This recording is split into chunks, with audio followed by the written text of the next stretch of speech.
ပရိသတ်လည်းမကြားဘူးတဲ့တခြင်းမင်းတို့ဆိုင်သမားတွေလည်းမကြားဘူးတဲ့တခြင်းငါဆိုပြမယ် ပရိသတ်လည်းမကြားဘူးတဲ့တခြင်းကျွန်တော်လည်းမကြားဘူးတဲ့တခြင်း အကုန်မကြားဘူးတဲ့တခြင်းငါဆိုပြမယ် သိကြလား မင်းလိုက်တာတီးနိုင်တယ်လားပဲမင်း လှု စေး ပ် စား စမ်းမှာမင်းသားလှုပ်စမ်းမှာ နေကြီးနော် အေး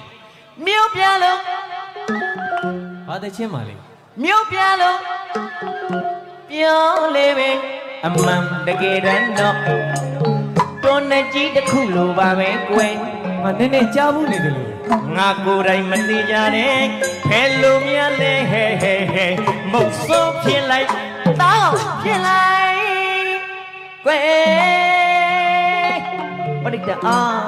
ခမရတို့ကျုပ်တို့ပူဇော်စေလူသားတွေနေထိုင်နေတာဟောတာကြီးကိုမြို့ပြကြီးလို့ထင်နေပေမဲ့တကယ်တမ်းကျတော့ဒါကကိလေသာအမောင်တွေဖုံးလွှမ်းနေတဲ့တောအုပ်ကြီးတောနဲ့ကြီးပါဒါကြောင့်လေကျွန်တော်ကမြို့ပြလုံးပြောလေပဲအမှန်တကယ်တမ်းတော့တွန်းတဲ့ကြီးတစ်ခုလိုပါပဲကွယ်ငါကိုယ်တိုင်မသေးကြတဲ့ဘယ်လိုများလဲဟဲဟဲဟဲမုတ်ဆိုးဖြစ်လိုက်တောင်းဖြစ်လိုက်ဝဲဘယ်နာတော့မဲတဲ့တလုံးနဲ့ချသွားတာဟမ် မင်းသားမောနေမှာဆိုလို့ရှိမှာမင်းသား ဦးလေးနဲ့ကျွန်တော်နဲ့ မင်းသား ဦးလေးနဲ့ကျွန်တော်နဲ့တယောက်တစ်လုံးချလို့ရတယ်နော်